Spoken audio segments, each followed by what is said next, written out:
deste lugar. Deus vai falar agora, hein?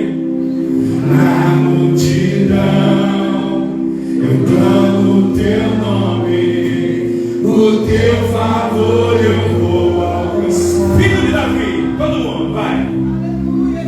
Filho de Davi, sei que estás neste lugar. Na multidão,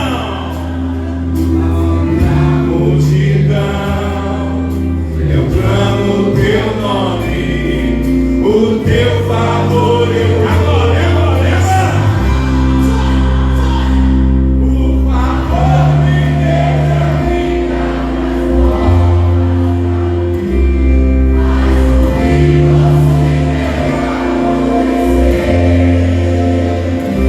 se estou fraco me levantar, não me abandonará. Maravilhoso e poderoso Deus. Filho de Davi, ele está aqui. Ele está aqui.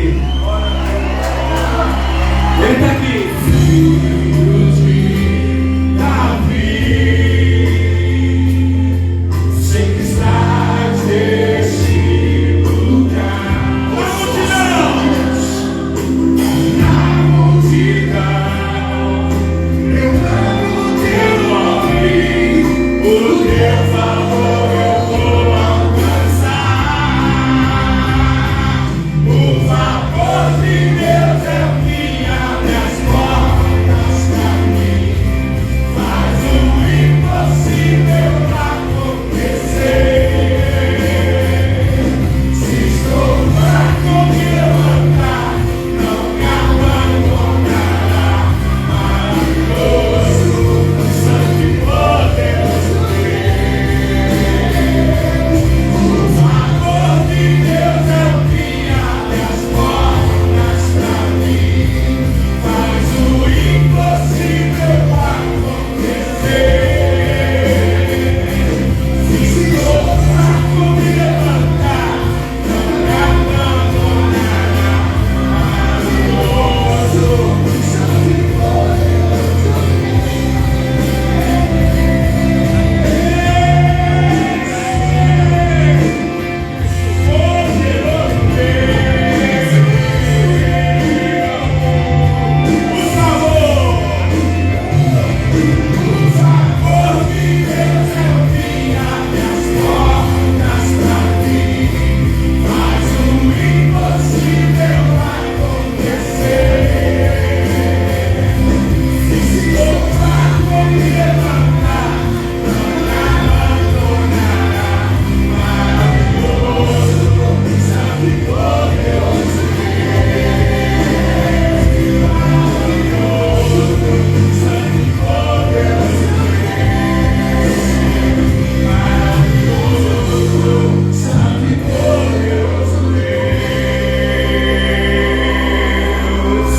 Aplauda ele e glorifique a ele toda honra, toda glória e todo louvor. Aleluia. Atos dos Apóstolos, capítulo 1, versículo 6 até o versículo 11. Atos dos Apóstolos, capítulo 1, versículo 6 até o versículo 11. Leamos todos juntos a palavra do Senhor. Aqueles, pois, que se haviam reunidos, perguntaram, dizendo: Senhor, restaurarás tu neste tempo o reino a Israel? E disse-lhes: Não vos pertence saber os tempos ou as estações que o Pai estabeleceu pelo seu próprio poder, mas recebereis a virtude do Espírito Santo, que há de vir sobre vós, e ser-me-eis testemunhas, tanto em Jerusalém como em toda a Judéia e Samaria, até os confins da terra. E quando dizia isto, vendo eles, foi elevado às alturas, e a uma nuvem o recebeu, ocultando os seus olhos. Estando com os olhos fitos no céu, enquanto ele subia, eis que junto deles se puseram 2 homens vestidos de brancos, os quais lhe disseram: homens galileus, por que estáis olhando para o céu? Esse Jesus que dentre vós foi recebido em cima no céu, há de vir, assim como para o céu, e o viste ir. Só até aí. Glórias a Deus.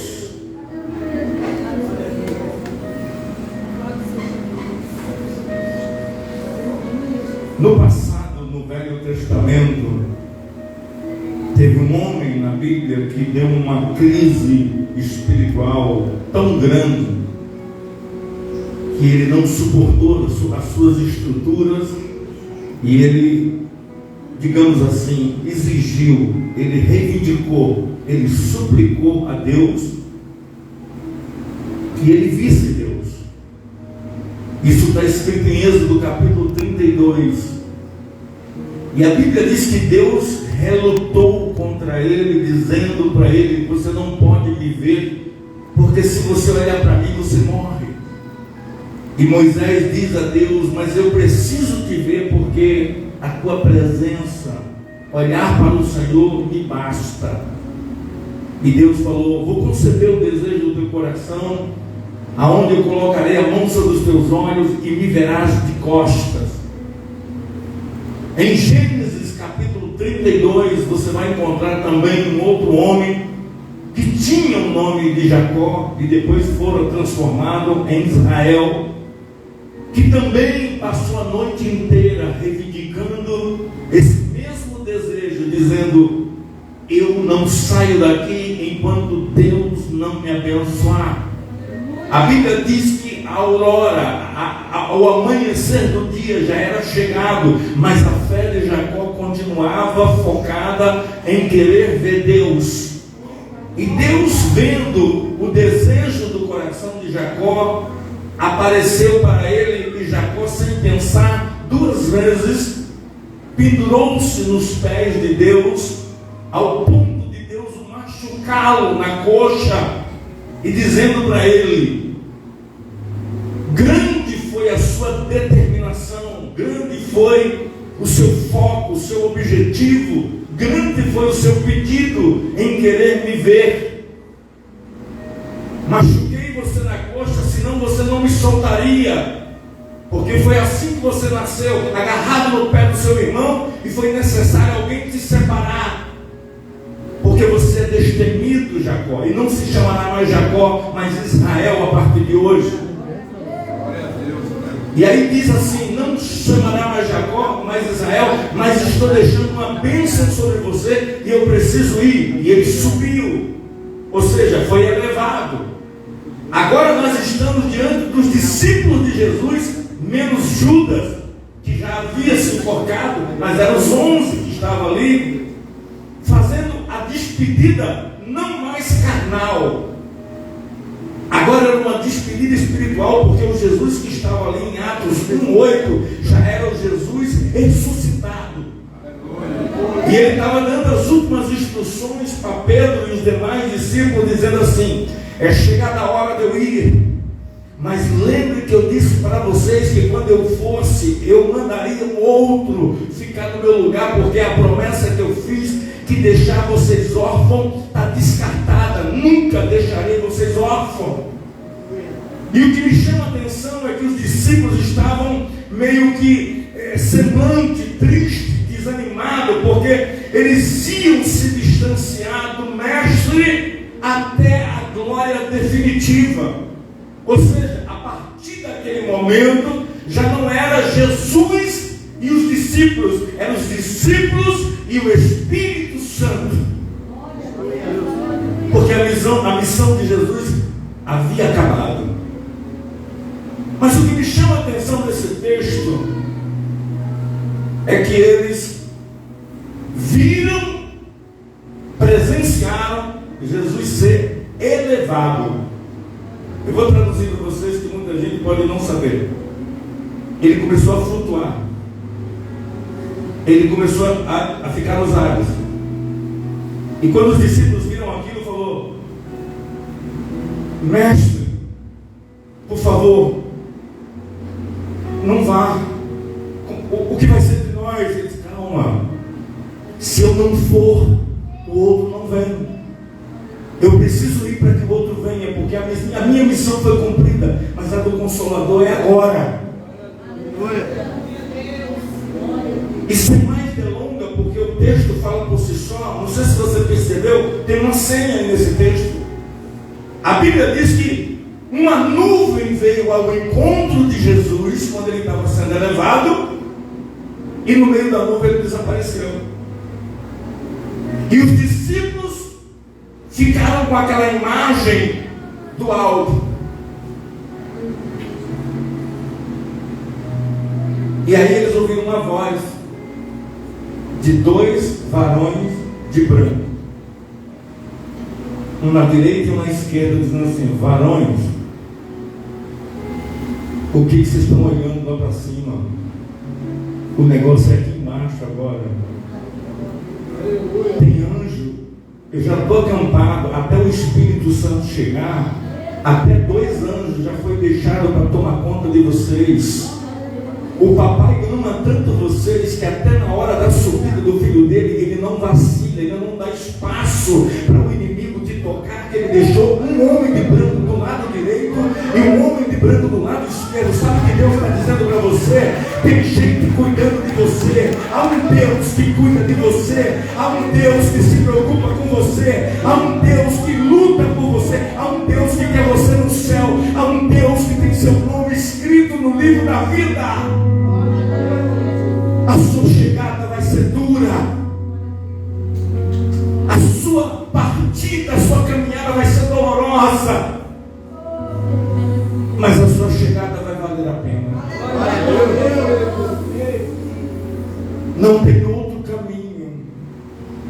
Ele é o caminho. Ele já fez tudo que você e eu precisavam. Já foi pago. Agora é hora da gente olhar para aqui, para a nossa missão e dar continuidade ao que o Mestre nos ensinou.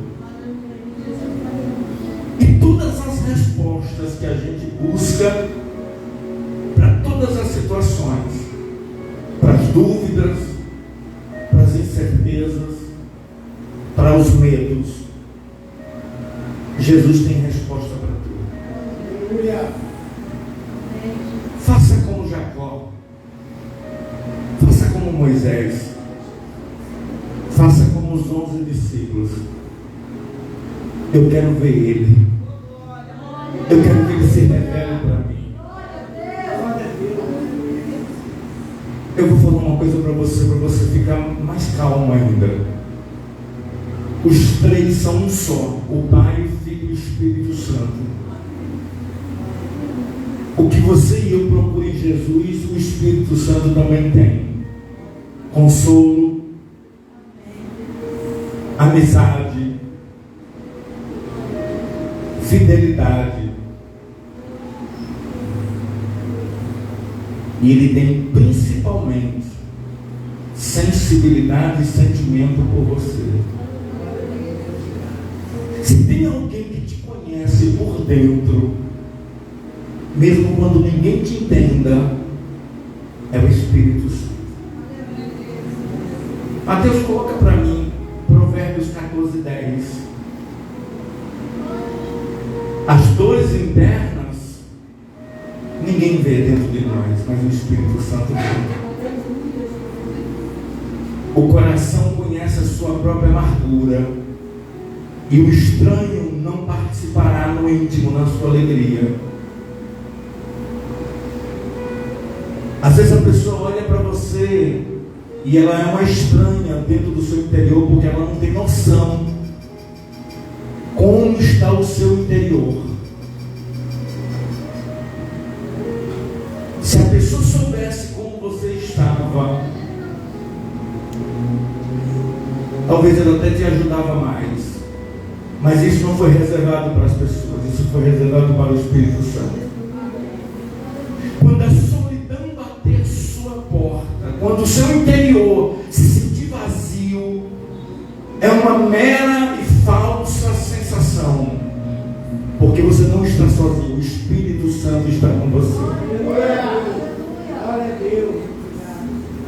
Sabe, irmãos, Deus é tão zeloso comigo e com você, Ele tem tantos ciúmes de nós, que Ele deixou o filho dele com os discípulos e na hora, era coisa rápida, o filho ia subir assim, uma questão de instantaneamente, online, é um pix, mas Ele falou, não, coloca 2 varões de branco do lado deles para cuidar. Vai que o nosso inimigo queira aprontar nesses poucos segundos, porque às vezes aquilo que a gente constrói ao longo de muito tempo, a gente destrói em horas, minutos, até mesmo segundos. E Deus, prevendo isso, o que Ele fez? Colocou pessoas do céu para cuidar de nós. Deus está dizendo para você e para mim nesta noite: porque te abates, ó minha alma? Se Deus está contigo, quem será contra ti? E eu termino para te dar uma convicção de que você não está só e que nada pode te separar. Romanos 8, versículo 34, 32. Romanos 8, 32. E eu encerro por aqui. Hoje a mensagem vai ser degustação. Eu só quero ser sincero de uma coisa: você não está só. Como eu peguei esse mês achando que Deus não estava agindo em meu favor. E no final, sabe o que prevaleceu? A palavra de Deus. A casa de Deus é chamada casa de oração. As portas do inferno não prevalecem contra ela. Você é casa de Deus. Você é morada de Deus. Você é morada de Deus. Ei, vai para casa com isso, ó. Aquele que nem mesmo seu próprio filho poupou, antes entregou por todos nós, como não nos dará também com ele? Sabe o que ele está dizendo? Todas, não é algumas coisas, são todas as outras coisas que você precisa. Vira. Quem tentará, deixe levantarem contra você. Não se defenda, você já tem quem te defenda. Quem tentará acusação contra os escolhidos de Deus, se é Ele quem te defende? Vamos! Quem é que vai te condenar? Qual é o juiz que te condena? Se é Ele que te absorve através do Filho dele que morreu ou antes ressuscitou entre os mortos, qual está à direita de Deus e também intercede por nós. Quem nos separará do amor de Cristo? O que? A tribulação? A angústia que você está passando? A perseguição dessas pessoas que estão aí? A escassez da comida, do emprego? A nudez, o perigo? A espada, que são as palavras mortíferas? Mas como está escrito, por amor dele, somos entregues à morte todo dia, somos reputados como ovelha para o matadouro. Mas em todas, ei, diga comigo, mas em todas estas coisas, somos mais que vencedores, por aquele que nos amou. De novo, mas em todas,